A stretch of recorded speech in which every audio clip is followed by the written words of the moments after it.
Hey guys, what's going on? Jet Fan here again. Got to look at Silly X on the screen in my Scharnhorst setup. Scharnhorst, low-cal guns. Have to actively be switching between shell types. That's critical. Um, I got to look here. Decent game in the Scharnhorst. I like to use Scharnhorst as a pushing ship, but don't rely too much on the bow armor. It does not have the best bow armor. It's not like Odin or um, like a Nelson or something like that. Not Nelson, excuse me. A Monarch or Gneisenau, where their bow armor is super strong. The bow armor is penetrable on this, a little more squishy than I'd like.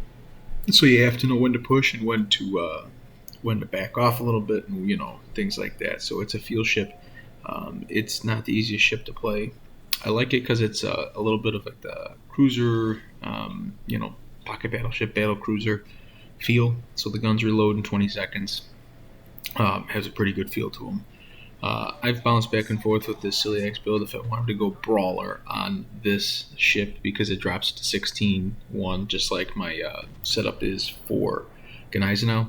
But ultimately, I think having the ability to shoot at 17 plus kilometers gives this ship an advantage over Gneisenau. So you see, I had the AP loaded in case there was a cruiser or something like that.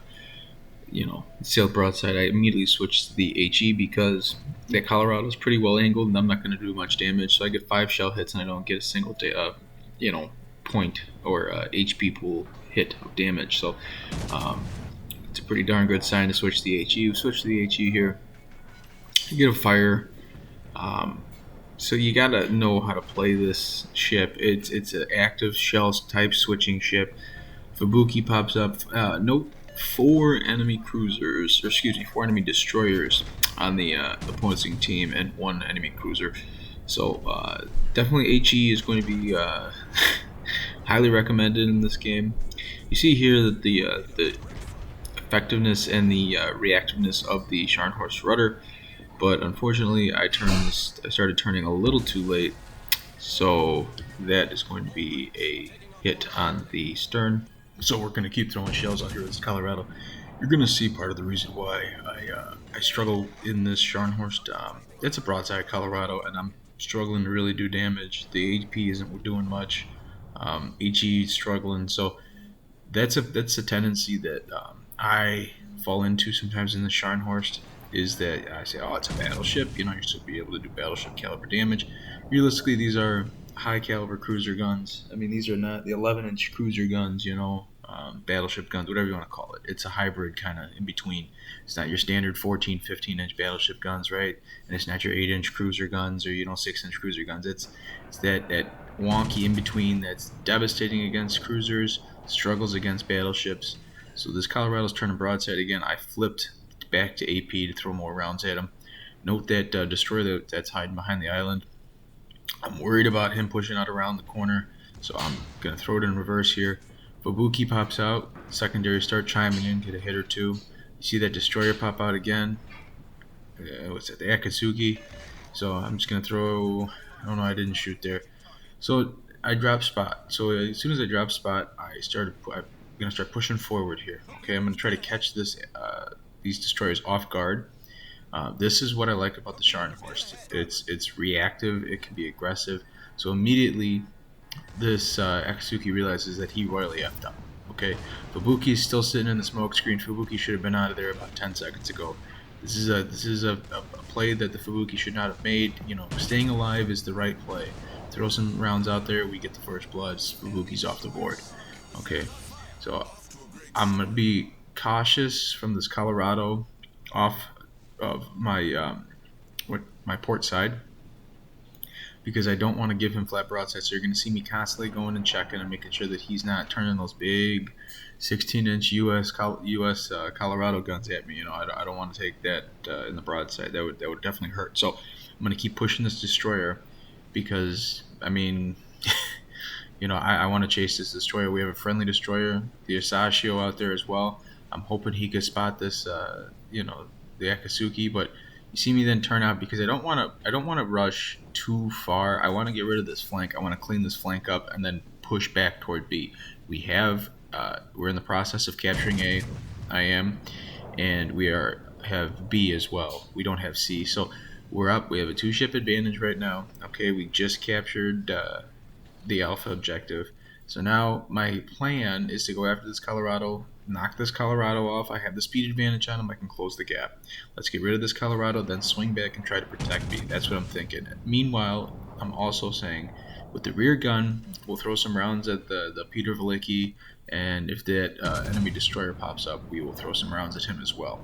So, I understand that this is a controversial play because I'm basically chasing a kiting ship, but it's a battleship and it's slow, so I can run it down. That's the thinking behind it.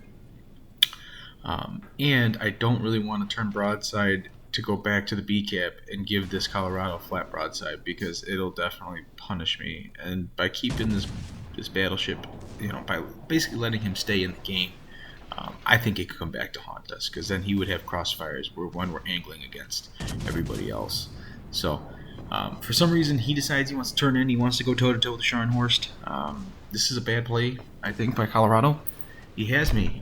He's going to be able to basically pull me off to the edge of the map because I can't turn back in or turn back around without getting absolutely punished. So by him doing this, he's basically just giving me a chance. And that's what I'm talking about in the nose there. I just took 6 or 7K on the nose. So I'm flipping back and forth. I'm changing up what angle. I don't want this Colorado to know exactly which direction I'm going to go. So you saw me. I was angling port side. Now I'm angling hard starboard side. Those shells that he threw out, I took him on the nose. I know he's in the middle of a reload.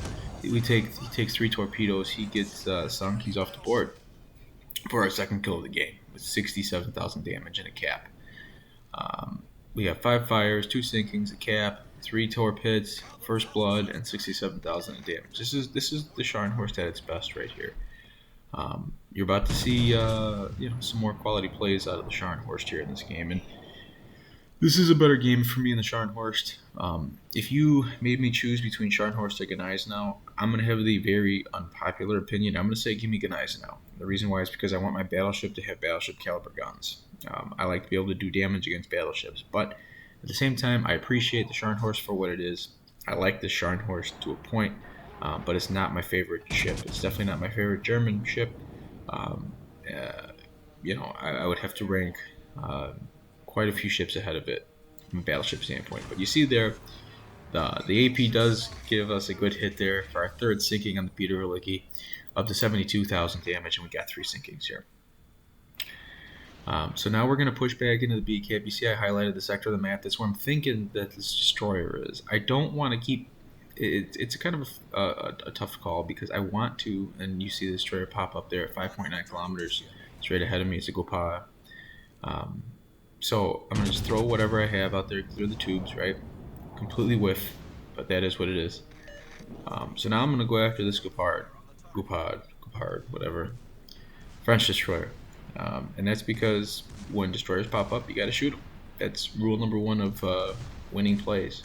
And I think that's a big portion of why our team got out to that early lead, because the whole team was chiming in and shooting at the destroyers when we had the chance to. So Gopard dips around this island out of my view, but we have a friendly destroyer there. He's got no health left, so our friendly Icarus takes him out. I say, good job, thank you, good play. You see far off there, about 18 kilometers, there's an enemy Gneisenau. And we have a Queen Elizabeth, 14 kilometers. Yeah, whatever it is. Pretty close off to basically on my bow now. So I'm going to throw around here at the Gneisenau. I'm going to drop spot when I go behind this island.